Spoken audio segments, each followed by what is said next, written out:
ಎಲ್ಲರಿಗೂ ನಮಸ್ಕಾರಗಳು.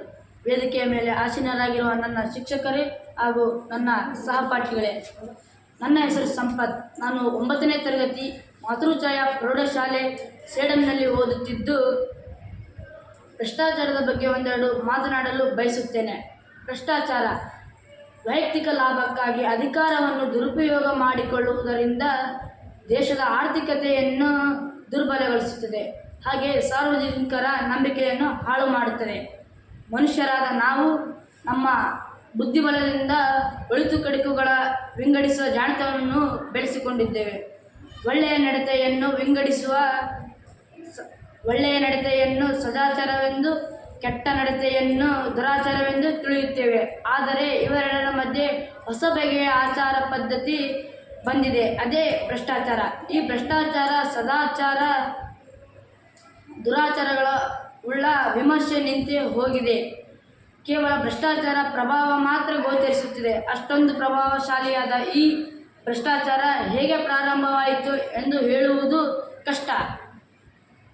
ಅಂತೂ ಅದರ ಮಯಗೆ ಒಳಗಾಗದವರು ಅಪರೂಪ.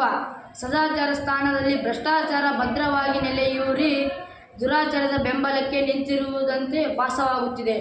ಇದು ದೇಶದ ಆರ್ಥಿಕತೆ, ಸಾಮಾಜಿಕ, ರಾಜಕೀಯ ವ್ಯವಸ್ಥೆಗಳೇ ಅಲ್ಲದೆ ಮಾನವೀಯ ಮೌಲ್ಯ ರೂಪಗಳನ್ನು ಹಾಳು ಮಾಡುವಂತಹ ಪಿಡುಗಾಗಿದೆ. ಇದು ಭಾರತ ದೇಶ ಸೇರಿದಂತೆ ಹಲವು ದೇಶಗಳಲ್ಲಿ ಆಳವಾಗಿ ಬೇರು ಬಿಟ್ಟಿದೆ. ಭ್ರಷ್ಟಾಚಾರದ ಪ್ರಮುಖ ವಿಧಗಳು: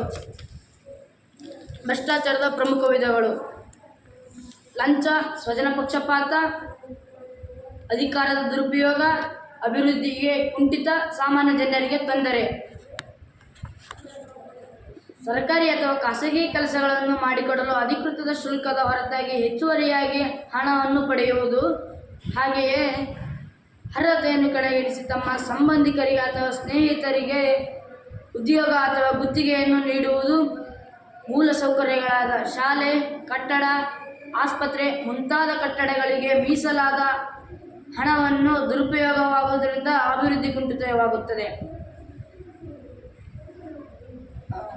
ಭ್ರಷ್ಟಾಚಾರದ ನಿರ್ಮೂಲನೆಗೆ ಕೈಗೊಳ್ಳಬಹುದಾದ ಕ್ರಮಗಳು: ಕಠಿಣ ಕಾನೂನುಗಳು, ಜಾಗೃತಿ ಅಭಿಯಾನ, ಪಾರದರ್ಶಕತೆ, ಆಡಳಿತ, ಶಿಕ್ಷಣ ಮತ್ತು ನೈತಿಕ ಮೌಲ್ಯಗಳು, ತಂತ್ರಜ್ಞಾನ ಬಳಕೆ.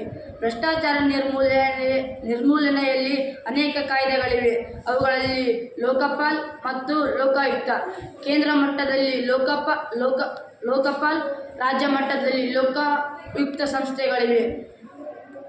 ಮುಖ್ಯವಾಗಿ ಎಲ್ಲ ಹಿರಿಯ ಅಧಿಕಾರಿಗಳು ಸಹ ಪ್ರಾಮಾಣಿಕರಾದರೆ ಇಡೀ ದೇಶವನ್ನೇ ಸುಧಾರಿಸಬಹುದು. ಧನ್ಯವಾದಗಳು.